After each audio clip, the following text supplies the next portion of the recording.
Jojo Rabbit est un putain de bon film. Voilà, je me suis dit que c'était important de commencer par là. Salut tout le monde, aujourd'hui on va parler du film Jojo Rabbit réalisé par Taika Waititi et on va voir pourquoi c'est trop bien.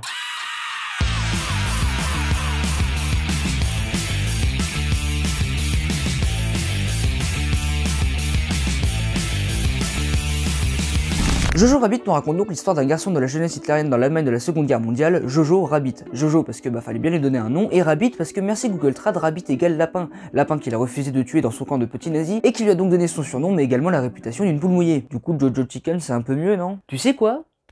Rappelle-moi de te rappeler de ne pas devenir humoriste, parce que clairement tu serais claqué au sol. Enfin bref, Jojo, poussé par les critiques de ses camarades et les encouragements de son ami imaginaire Hitler en personne, finit par saisir une grenade qu'il balance sur un arbre, et visiblement ce dernier était de bonne humeur parce qu'il joue au volley avec lui. Et du coup... Shit.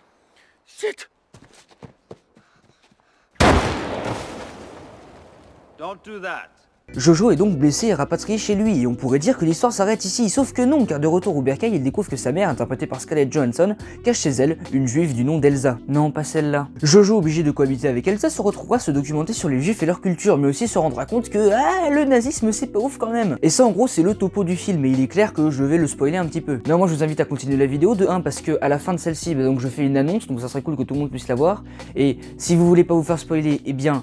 allez à ce timecode, comme ça il n'y aura pas de spoil. Mais si vous avez déjà vu le film, si vous vous en fichez totalement ou si vous ne savez pas si vous voulez le voir, vraiment je vous invite à continuer la vidéo. Car d'après moi, un petit peu de spoil ne gâchera pas le plaisir et je peux vous assurer qu'avec Jojo Rabbit, il est très grand. Déjà ce qui touche avec Jojo Rabbit c'est son message et la façon dont il le transmet. Contrairement à beaucoup trop de films, il ne va pas sortir les violons en montrant quelque chose de mal et dire oh là là c'est mal t'as vu. Non, Jojo Rabbit lui va lâcher la main du spectateur pour lui faire comprendre par lui-même que ce qu'il regarde n'est pas très cool. Les nazis qui brûlent des bouquins, montrons les personnages heureux de le faire. La place de la femme dans la société à cette époque, à savoir un incubateur à soldats en la personne de cette fille qui dit avoir eu 75 000 gosses et s'en vante auprès des jeunes, montrons que tout le monde est truqué avec ça. Encore mieux, le nazisme abrutit la société, casons 31 à Hitler en 1 minute. Voilà, si vous êtes tapé au moins une fois le visage en vous disant que c'était n'importe quoi, ne me remerciez pas, c'est grâce à Jojo Rabbit. D'ailleurs, vous pouvez aussi le remercier pour son humour parce que bordel, ce film est hilarant. Notamment Hitler qui est interprété par Taika Waititi, donc le réalisateur du film en personne. Hey, Jojo, my old friend. Hi, Adolf. What's wrong, little man? They call me a scared rabbit. Let them say whatever they want. People used to say a lot of nasty things about me. Oh, this guy's a lunatic. Oh, look at that psycho. He's gonna get us all killed. Ou encore Yorkie qui est juste trop mignon et qui vraiment vole la vedette à chaque scène. Yorkie?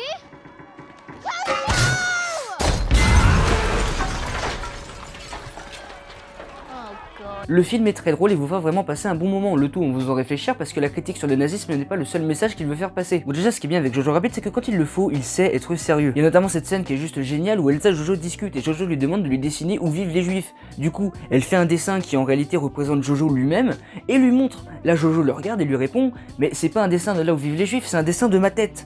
Et c'est clairement génial. C'est clairement génial, pourquoi? Parce que pendant tout le film, Elsa n'arrête pas de raconter à Jojo exactement ce qu'il veut entendre. Elle n'arrête pas de lui dire tous les clichés qu'il connaît en tant que nazi sur les juifs. Et ça le conforte dans son erreur. Du coup, à partir de là, évidemment que les juifs qu'il est censé haïr n'existent en réalité que dans sa tête. Et c'est là, d'après moi, on peut voir le deuxième message du film qui en fin de compte est méga bien résumé par Roman Griffin Davis lui-même, donc l'acteur de Jojo. Et c'est clairement incroyable parce que punaise, c'est son premier rôle au cinéma et le gars a d'être ça d'une puissance. I think the message of the film is to see things through your own eyes and not through someone else's. Clairement, je vais pas surinterpréter cet extrait parce que je considère qu'il parle assez bien pour lui-même. Mais vraiment, je vais féliciter Jojo Rabbit pour son message parce que punaise, dans une société de plus en plus focalisée sur les dires des gens, on a beaucoup trop de tendance à croire tout et n'importe quoi.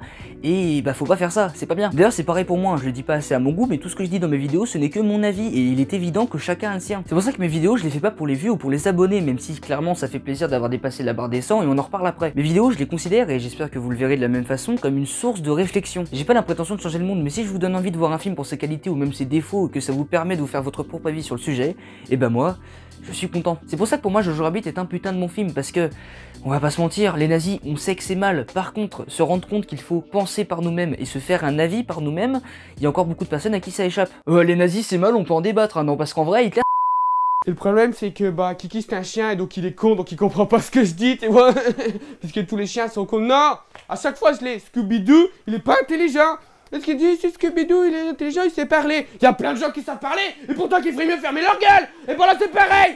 Bref, Jojo Rabbit transmet des messages de fou et ça c'est cool. Maintenant ce qu'il est aussi c'est sa simplicité. Enfin sa simplicité apparente. Clairement ce thème vient de nulle part, ne cherchez pas de transition. La simplicité apparente de Jojo Rabbit donc qui s'illustre à mes yeux très bien par la première scène et la dernière. Là par contre je vais vous dire ce qui se passe à la fin du film, donc si vous avez pas envie de vous faire spoiler, eh bien allez à ce timecode. Même si je vais encore le répéter une fois, à mon avis, même si vous vous faites spoiler un petit peu, vous allez quand même aimer ce film qui est juste génial. Donc bon, faites comme vous voulez, si vous voulez pas vous faire spoiler, c'est ici. Le film commence donc par Jojo. Enfin non, pas Jojo, et c'est important de faire la distinction sur ce point-là. Le film commence sur des insignes nazis, et ça a beau être simple, ça nous plante direct le décor. Bon, on a ensuite le droit à Jojo. Enfin non, pas Jojo, le reflet dans un miroir de Jojo. Et ça aussi c'est important? Mais damn que oui. Oh putain. Qu'est-ce que je fous de ma vie? Le reflet dans un miroir de Jojo. Encore une fois, c'est ultra simple, mais ça transmet plein de messages. Dans ce cas, que Jojo en tant que nazi est tout le contraire, soit l'inverse à cause du miroir de ce qu'un gamin et même un être humain est censé être. En gros, pas un putain de nazi. La dernière scène fait donc écho à la toute première, puisqu'on voit Elsa et Jojo sortir dehors, et Elsa découvre que la guerre est finie et qu'elle est donc plus prisonnière de son grenier. Là, on pourrait se poser plein de questions sur comment leur aventure va continuer, ou vont-ils avoir à nouveau des problèmes. Mais encore une fois, le film va faire simple. Elsa avait dit plutôt que la première chose qu'elle ferait une fois libre, c'est danser, et une fois sortie, et bah elle le fait. Le tout sur la musique en allemand de et par David Bowie, Heroes, qui raconte l'histoire d'un couple s'embrassant à côté du mur de Berlin et qui donc aurait plein de questions à se poser tout comme nos deux protagonistes, mais qui au final ne le font pas et profitent de l'instant présent dans la chanson s'embrassant et dans le film en dansant. Et donc pour achever cette analyse beaucoup trop longue, on peut voir l'écho à la première scène avec la toute dernière. On revoit Jojo, mais cette fois-ci vraiment lui. Un Jojo sans aucune insigne nazi, sans tenue de soldat, en bref, un jeune garçon comme il devrait l'être, un jeune garçon heureux. Et ça c'est une fin juste génialissime. Sérieusement, la musique déboîte, Jojo est juste trop mignon et la citation de Rainer Maria Rilke est vraiment quelque chose qu'on devrait entendre plus souvent. Que ce soit la beauté ou la terreur, laissez tout vous arriver. Continuez sans jamais vous arrêter, aucun sentiment n'est définitif.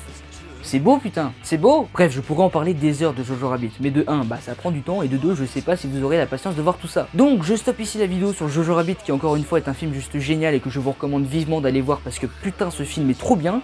Et on passe maintenant au nouveau sujet de la vidéo, à savoir que putain de bordel de merde, j'ai 100 abonnés. Bon encore une fois, je fais pas mes vidéos pour les views ou pour les abonnés, c'est même pour ça que je vous demande pas de liker ou partager parce que clairement je m'en fiche. Mais ça fait plaisir de voir qu'on a dépassé la barre des 100 et vraiment je tiens à vous remercier du plus profond de mon cœur parce que ça fait vraiment très plaisir. Donc merci les gens, je vous aime. Donc voilà, on est plus de 100 sur la chaîne, c'est vraiment ouf et je suis vraiment très heureux. Mais c'est pas ça le plus important. Le plus important, c'est que maintenant, si on va en convention et que mes 100 abonnés viennent, eh ben on se fera annuler le salon pour cause de coronavirus. Ouais! Bref, encore une fois, merci beaucoup. Comme je l'avais annoncé sur Twitter, je compte faire une FAQ spéciale sans abonnés. Donc si vous avez des questions, bah ça sera sous les commentaires de cette vidéo. Voilà, donc posez autant de questions que vous voulez.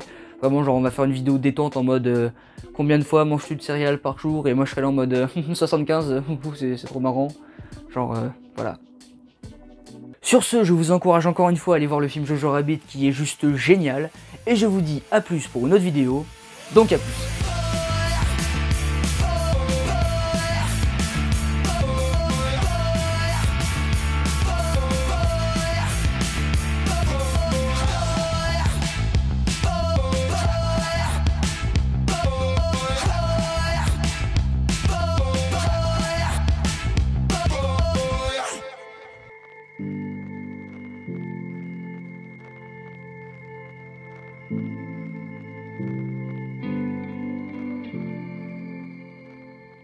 Tu sais, j'en ai pas trop parlé dans ma vidéo, mais Hitler en tant qu'ami imaginaire de Jojo, bah ça m'a fait réfléchir. Wow, sérieux? Ce jour est un miracle? Oh, t'es vache, je réfléchis quasiment 3 fois par jour. Ok, sur ce coup-là, j'ai été un peu méchant. Tu disais?